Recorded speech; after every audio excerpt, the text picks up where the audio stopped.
The cliffhanger, the storytelling device designed to keep you coming back for more. But not all cliffhangers are at the end of the story. In fact, the best way to understand why to use one is the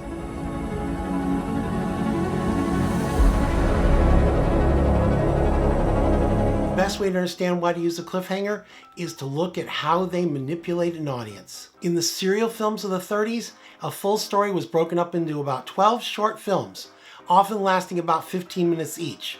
To keep you coming back for more, each part would end with some danger or calamity. Dangling from a rope about to break, or trapped on a train as it's headed to certain doom. The tension builds as the audience hears the sound of the crash, or sees the rope break and the hero falls into the abyss below. Cut to closing titles. No, not mine. The following week, the story would start with the moment just before the calamity. Suddenly, a shot of the hero jumping off of the train would be cut in and then the crash. Or they simply land on the hill we didn't see below them. Starting also with the 30s, radio plays would use similar tactics. The dialogue and sound effects took the listener to the edge of their couch. The tension music would swell. Suddenly, an announcer would cut off the drama, asking intense questions about the hero's fate. Then end with a "tune in next week for." And as television grows to popularity in the 50s, the use of the idea of the cliffhanger took a completely new direction. During the show, a character would be dealing with a dramatic moment followed by a shocking revelation. But instead of "tune in next week," it was, "We'll learn more about this in a moment. You know, this product gets your clothes clean." The cliffhanger was now designed to keep you glued to your seat and make you watch the ads. In the 60s, television gave us two series that really exploited the true cliffhanger. In England, it was Doctor Who. Airing on the BBC, a public channel, there weren't any commercials, so each show ended on a cliffhanger leading to the following week's episode, with full storylines lasting 4 to 7 episodes. Modern series created for streaming channels that don't have commercial breaks adopted this model. In the US, it was Batman.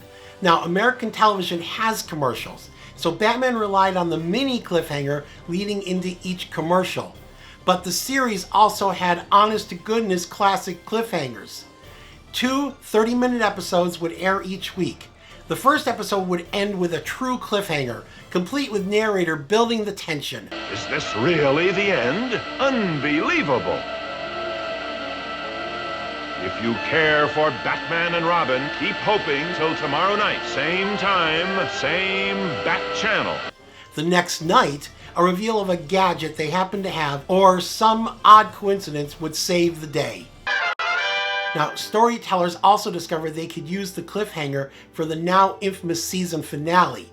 From Dallas's Who Shot JR to Star Trek, with both The Next Generation and Strange New Worlds using the dramatic "All Hope Is Lost" season cliffhanger. So the cliffhanger has been slowly moving to earlier points in the story.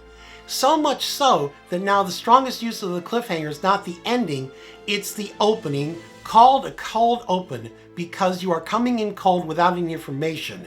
Just like the original cliffhanger, you're leaping into a story at the beginning of a new chapter. Either the key characters are in place or the conflict of the week is being introduced.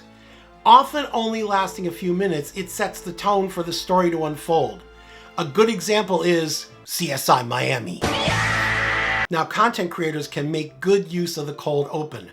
The video's thumbnail is the theater marquee that gets them to walk into the theater, but you gotta keep them watching. Unlike a series that has a few minutes, something like a YouTube video only has a few seconds to grab the attention of the viewer. And most criticisms of why someone clicks off a video is that the creator didn't give a clear idea of what the video was about. Rather than just start talking without any context, the creator will give you a statement of fact and then tell you why you should stick around. Maybe they'll cut to the titles, maybe not, but then they'll welcome you to the channel and give you the overall setup. There are some that don't do this, and I always feel like a portion of the video is cut off at the beginning. I started off with movies, so I'll conclude with movies. At the start of a feature film, the audience needs to be aware that there was a life to the characters before the first frame of film. Did I meet these potatoes before? So the characters will be introduced, will get a sense of who they are, and then the rug is pulled out from under them. Known as the inciting incident, or commonly the hook, this is exactly the same as the cold open. If you've done your job, the audience will willingly suspend their disbelief and follow the hero towards their goal. As you proceed in the story, keep the audience following and create minor cliffhangers like you are needing to take a commercial break.